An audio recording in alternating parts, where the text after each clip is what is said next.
It's Maria, Mirka and Lenka here. After some time, we are here again to tell you about our experiences and impressions in another country which is part of the United Kingdom.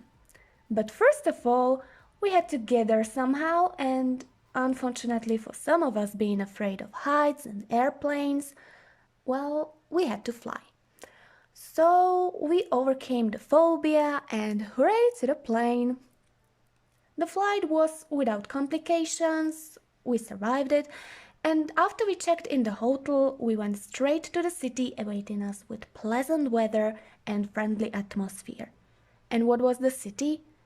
For 5 days, we made ourselves a home in Athens of the North, or Old Riki, wonderful, mountainous, and just breathtaking city that stole our hearts without us even realizing it. Edinburgh. Our first stop was Calton Hill, which provides you with a view to the city and you can spot the major city landmarks from here. This place is famous especially for its historic monuments that fascinate us, and in combination with the romantic sunset, it is just the perfect place for a romantic date or for a time spent with friends and family. On the top of the Calton Hill, there is the Dugald Stewart monument that is memorial to the Scottish philosopher Dugald Stewart, who was a professor at the University of Edinburgh. The design of the monument is inspired by architecture of ancient Greece and was designed by William Henry Playfair. In this picture, on the left, you can see the Nelson Monument, which was completed in 1816, and it commemorates the death of Admiral Lord Nelson at the Battle of Trafalgar in 1805. The monument has a shape of upturned telescope, and in the past, due to its position, it was used for sending messages and signals across the city. Next, on the right side, there you can see the National Monument inspired by Pantheon in Athens, and it commemorates Scots who died in Napoleonic Wars. Even though the plans for the memorial had been grandiose, there were not enough money to complete the building, so it has remained unfinished, and today it plays an important part of Edinburgh's skyline. Despite the fact that the monument is not finished, tourists love it. For some, it is quite problematic to get up. For some, as you can see, it is a problem to get down. So our advice is always take someone who would help you up and down, and don't take high heel shoes.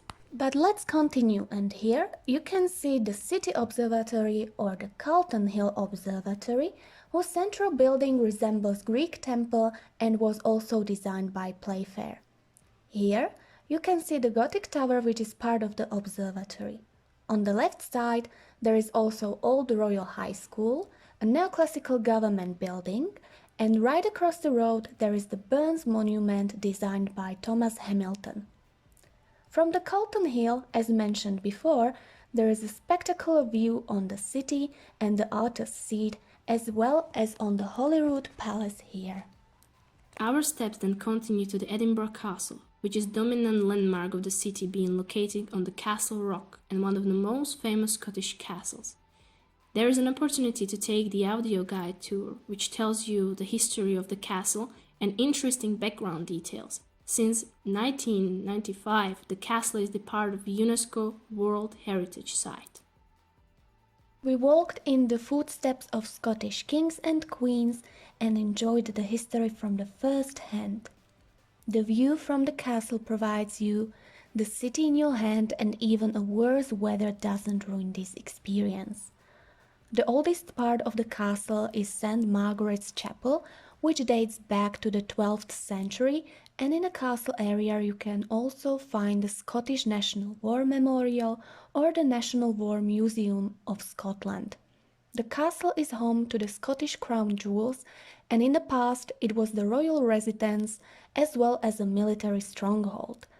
We visited a military prison where we tried how it had been to be punished, and we visited cells together with their facilities. The prisoners had to sleep on hard wooden beds, which did not provide them much comfort. Here you can see showers that were installed during the World War II when the prison started to be used again. Our steps continue to Scottish National War Memorial that gives tribute to all Scottish soldiers and civilians serving in Scottish regiments through the centuries. In the museum you can find the history of Scottish regiments, uniforms, weapons, as well as private correspondence of those in service with their beloved ones. Scottish narrow streets are magical, and we explored some of them as we walked throughout the city. However, we didn't have enough courage to walk them at night. Here you can see a rainbow over St. Giles Cathedral on the Royal Mile, which is the thoroughfare of the old town and runs from the Edinburgh Castle to the Holyrood Palace, and it's the busy street in the old town with many shops, cafes and restaurants, and in the past it served as a processional route for kings and queens. Here you can see the Gladstone Land, which is a 17th century house situated on the Royal Mile, and it's a popular tourist attraction as the house served as a cafe and, well, as a museum. We participate in interesting lecture about intimate lives of Edinburgh people through the centuries and took a look inside the house.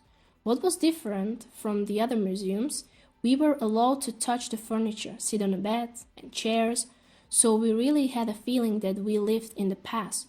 Moreover, the lecture was very interesting, funny, and we were provided with information we are not usually told about at schools. And here we are on the Royal Mile. Winter is coming, and in Edinburgh it's beginning to look a lot like Christmas. We absorbed the atmosphere and got ready for the Christmas season. Do you want to feel like being in a Harry Potter world? Well, then you should definitely visit Grassmarket Street, located in the Old Town. You can find designers and artists here, as well as restaurants, markets with local products, shops with whiskey, clothes, souvenirs, and everything of high quality. If you are a lover of literature, you should visit the Writers' Museum, which is almost right next to Gladstone's Land. The museum celebrates the lives and work of three famous Scottish writers, Robert Burns, Sir Walter Scott, and Robert Louis Stevenson. The entrance is free and you can find rich collections of books, drafts, portraits, as well as personal items of the authors. And as you can see, the Christmas is coming here too. In front of the museum, there are cobblestones with quotes of the famous Scottish writers. After a long day of walking, we enjoyed our tea and coffee at the restaurant on Grassmarket, and Micah tasted Edinburgh's hot chocolate. Scotland and Edinburgh is essentially connected to Harry Potter, as the city is the place where the wizard world was created. From our hotel window we saw the Balmoral Hotel, where J.K. Rowling finished the last book of this wizard saga, and we felt even closer to her and the story.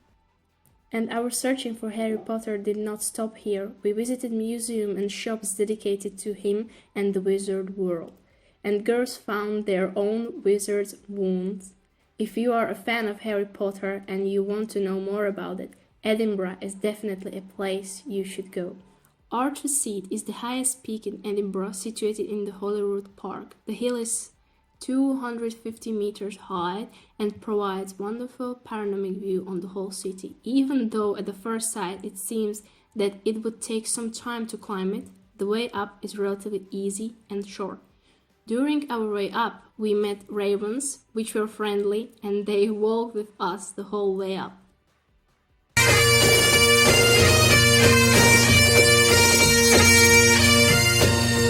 Another stop of our trip was the Graveyards Kirkyard, located in the Old Town, and the burials have been taking place here from the 16th century, and you can find many famous personalities buried here.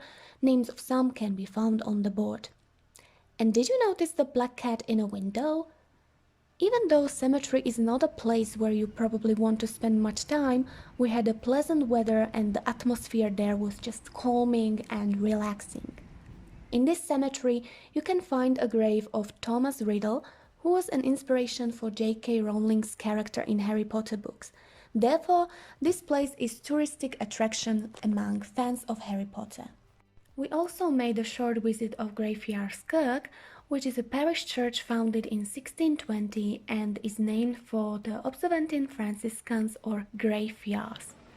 The architecture is a mixture of Gothic and Baroque elements, and in the church there are the oldest stained glass windows in a Church of Scotland building.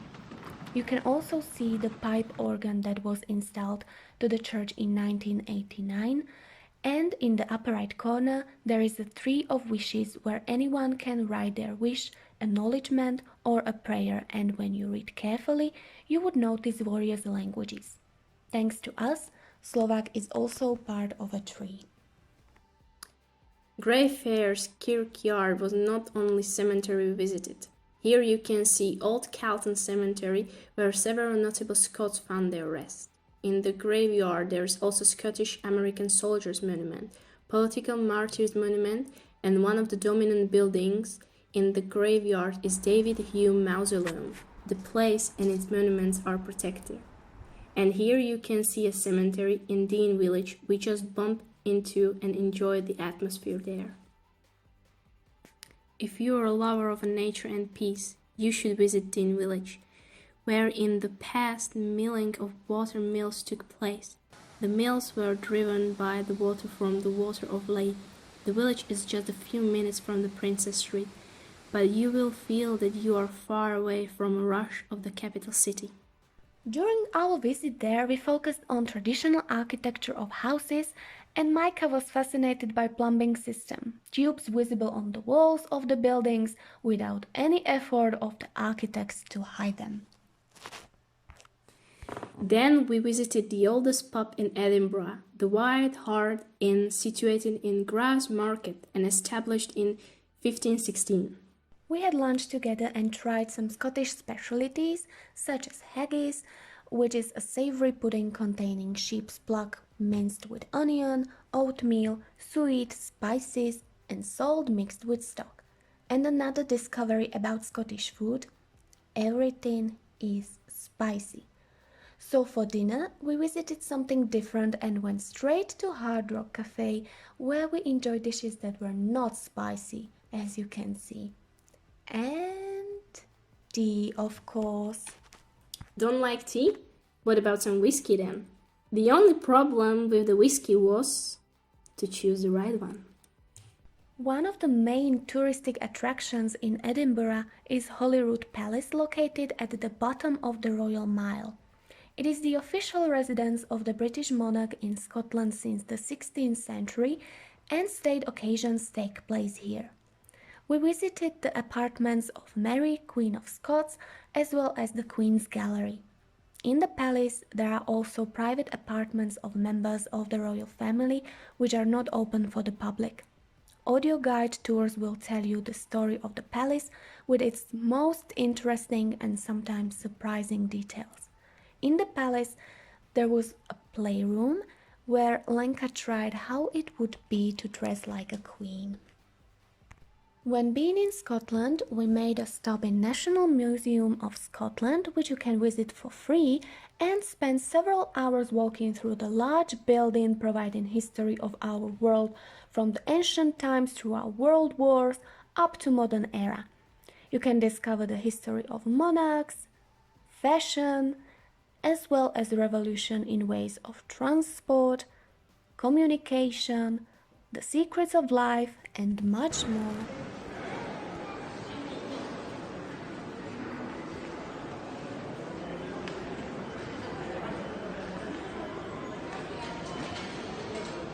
In Princess Street Gardens, there is the Scott Monument, a monument to Scottish writer Sir Walter Scott.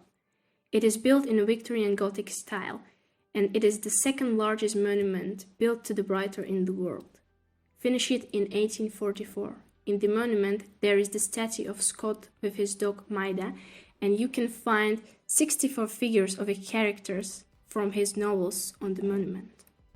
Edinburgh is a very dog-friendly city, so we tried to capture the 5 most iconic Edinburgh dogs. The first one is Graveyard's Bobby, which is famous for the story that he was guarding the grave of his owner for 14 years until his own death in 1872. The second famous dog is Scott's Maida, which is lying beside him in Scott Monument. Toby was the dog of physicist James Clerk Maxwell, who took the world's first color photograph. Toby always sat at his feet while he was working, and what is interesting, all his dog companions were called Toby. This statue can be found on George Street.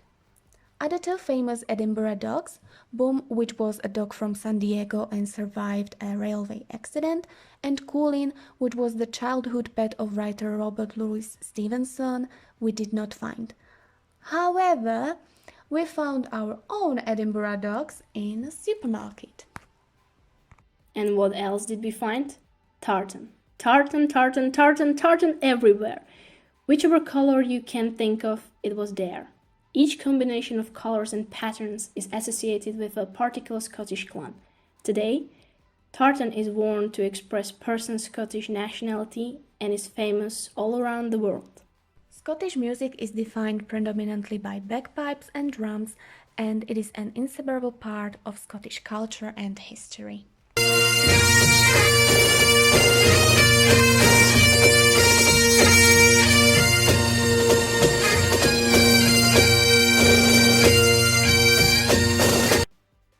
And at the end of our trip, souvenirs couldn't be forgotten. So, that's probably it. This trip will stay deep in our hearts for a long, long time.